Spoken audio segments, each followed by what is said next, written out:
गज़ा में जंग बंदी नाफिज होने के बाद से क्या आपको मालूम है कि अब तक कितने फ़लस्तीनी शहीद हो चुके हैं, या फिर यूँ कहें कि अब तक इजरायली जारहत में कितने फ़लस्तीनी जाँ बहक हुए हैं।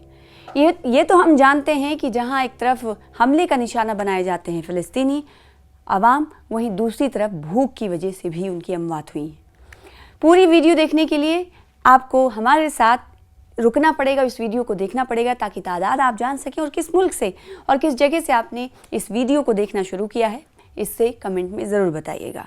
तो गज़ा में 11 अक्टूबर सन 2025 को जंगबंदी के नफाज के बाद से काबिज सिहूनी फ़ौजी जारहत और नस्ल कुशी की जंग के तसलसल के नतीजे में शोहदा की कुल तादाद बढ़कर 1222 हो गई, जबकि 4053 दिगर शहरी ज़ख्मी हुए। फ़लस्तीनी, ये कहाँ से आंकड़ा हमने लिया? ये आंकड़ा है फ़लस्तीनी वज़ारत सेहत का। फ़लस्तीनी वज़ारत सेहत ने गज़ा पर काबिज इसराइल की फ़ौजी जारहत के शोहदा और ज़ख्मियों की तादाद के बारे में जारी होने वाले एक प्रेस बयान में कहा है कि तिब्बी और खुसूसी अमले ने इस दौरान गज़ा में घरों और मलबे के नीचे से 804 शोहदा को निकाला है। वज़ारत ने मज़ीद कहा है कि जबकि मुतादिद शोहदा अब भी मलबे के नीचे और सड़कों पर मौजूद हैं, क्योंकि एम्बुलेंस और शहरी दिफा का अमला इस वक्त उन तक पहुंचने से कासिर है। अब आप अंदाज़ा लगाइए कि ये वो आंकड़े हैं जहां तक मदद पहुंची, फिर चाहे वो जिंदा हों या मुर्दा, उनके आंकड़ों को वज़ारत सेहत सामने रख रहा है। अभी वो आंकड़े इसमें शामिल ही नहीं जो अभी ना किसी तरह की मदद उन तक पहुंची है, और ये मालूम भी नहीं कि क्या वो इस बिल्डिंग के नीचे दबे हुए होंगे, जिंदा होंगे या नहीं।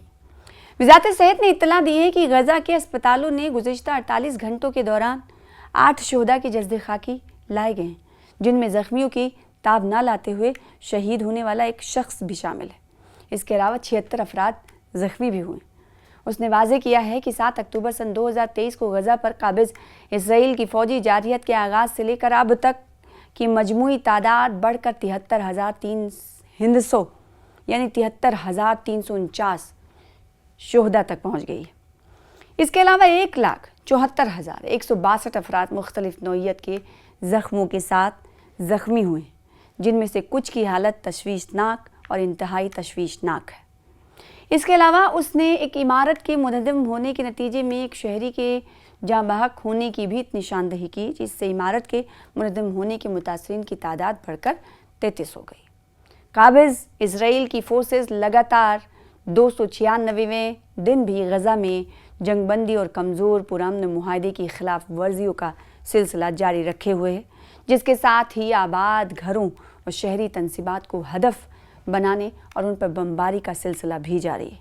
तो ये कोई ताज़ा तस्वीर नहीं, ये सालों साल से इसराइल की पॉलिसी, अपनी पॉलिसी पर अमल पैरा होते हुए हमास और साथ ही साथ गज़ा पट्टी में रहने वाले शहरियों को निशाना बना रहा है, फिर चाहे वो छोटे बच्चे ही क्यों ना हो। बमबारी का मुकाबला बच्चों से करते हैं। बड़ा मुजरिम बना फिरता है जो बच्चों से डरता है। आपने ये नगमा सुना हो। तो यही हालात इस वक्त क्या सदियों से या यूँ कहें दहाइयों से इसी तरीके के हैं जो हमने आपको दिखाई और जो बयान की। ये सिर्फ आंकड़ा था और कुछ लोग तो उस आंकड़े में शामिल ही नहीं हुए जिन तक कुछ मदद पहुंची ही नहीं। तो ये आंकड़े हैं कि सिहूनी जारहत जारी है और मौजूदा वक्त में जंगबंदी नाफिजुल अमल है, लेकिन उसका कोई अमल दरामद नहीं, बल्कि उसकी खिलाफ वर्जी करते हुए कितनी शहरियों को मौत के घाट उतार दिया गया। उधर दूसरी तरफ माल न्यूट्रिशन का शिकार हैं बच्चे, तो उधर खाना नहीं मिलने की वजह से बड़े भी बीमारियों से घिर रहे हैं।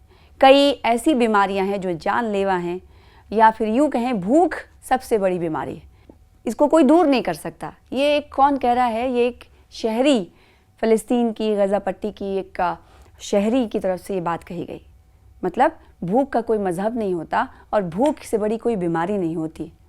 ये बातें वहाँ के शहरियों की तरफ से कही जाती हैं, तो जाहिर सी बात है इसे सुनकर रोंगटे खड़े होने लगते हैं और ऐसा लगता है कि अल्लाह की तरफ से हमें बहुत ही पुरसुकून ज़िंदगी दी गई है, लेकिन हम उन लोगों की ज़िंदगी भी पुरसुकून बनाने के लिए बार बार दुआ गो। और दूसरी तरफ जो सिहूनी हुकूमत की तरफ से इस तरह की خلاف ورزیاں کی جا رہی ہیں اس سے کم ہم نے دیکھا ہے کہ کئی جو مسلم کنٹریز ہیں وہ ایک ساتھ مل کر یا پھر علماء یا مؤذنین کی بات کریں یا پھر دانشوران کی بات کریں، وہ الگ الگ شہروں میں الگ الگ جگہ اکٹھا ہو کر بات چیت کرتے ہیں، میمورنڈم پاس ہوتا ہے، تجویزیں پاس ہوتی ہیں، لیکن یہ سلسلہ ایسے ہی چلتا ہے۔ تو سوال اٹھتا ہے کہ آخر کب تک غزہ کے عوام، فلسطینی عوام اپنے اوپر اس طرح کے ظلم و زیادتی کو برداشت کریں گے؟ اسی سوال کے ساتھ چھوڑے جاتے ہیں آپ کو اس رپورٹ کو دیکھیے۔